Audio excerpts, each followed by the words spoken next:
পরিব্রাজিকা সদ্ভাবপ্রাণা মাতাজির প্রবন্ধ রামকৃষ্ণ সংঘে অনন্য লাটু মহারাজ থেকে নির্বাচিত অংশ, পত্রিকার 23তম বর্ষ, পঞ্চম সংখ্যা।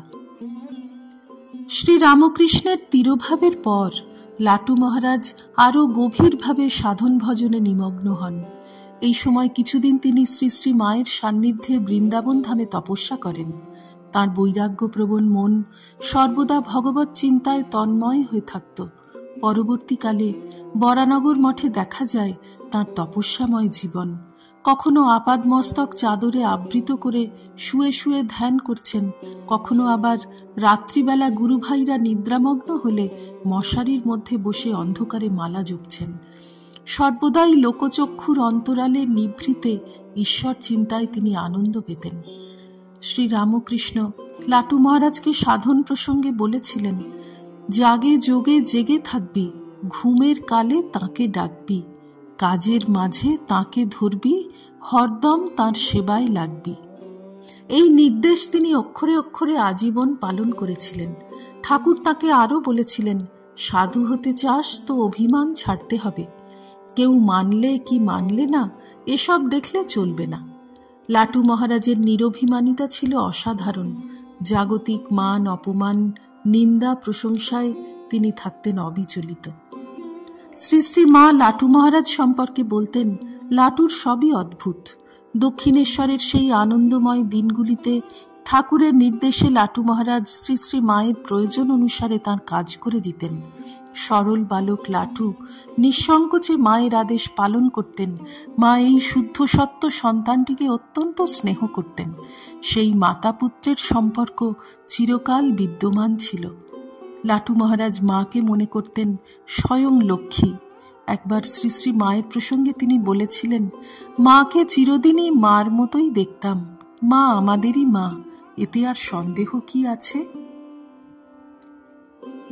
ঠাকুরের অশেষ কৃপায় লাটু মহারাজের অনন্য সাধারণ জীবনে ত্যাগ বৈরাগ্যের বহ্নি সর্বদাই উজ্জ্বল ছিল। বরানগর মঠ থেকে যেখানেই মঠ স্থানান্তরিত হয়েছে, লাটু মহারাজ মধ্যে মধ্যে সেখানে এসে থেকে গেছেন, কিন্তু সাধনার প্রবল আকর্ষণে প্রায়শই গঙ্গা তীরের নির্জন ঘাটে তাকে ধ্যানমগ্ন দেখা যেত। জোয়ারের জল কখনো কমতো, কখনো বাড়ত।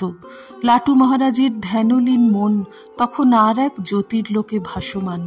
যখন যেখানে তিনি অবস্থান করেছেন, তখন সেই পরিমণ্ডলে আধ্যাত্মিক ভাবের মূর্ত বিগ্রহ হয়ে থেকেছেন। মানব জীবনের উদ্দেশ্য সম্পর্কে তিনি শ্রীগুরুর কাছে যে শিক্ষা পেয়েছিলেন, কায়মনোবাক্যে তা যথাযথ পালন করাই ছিল তাঁর সাধনা। জপ ধ্যান তাঁর কাছে ছিল শ্বাস প্রশ্বাসের মতো স্বাভাবিক।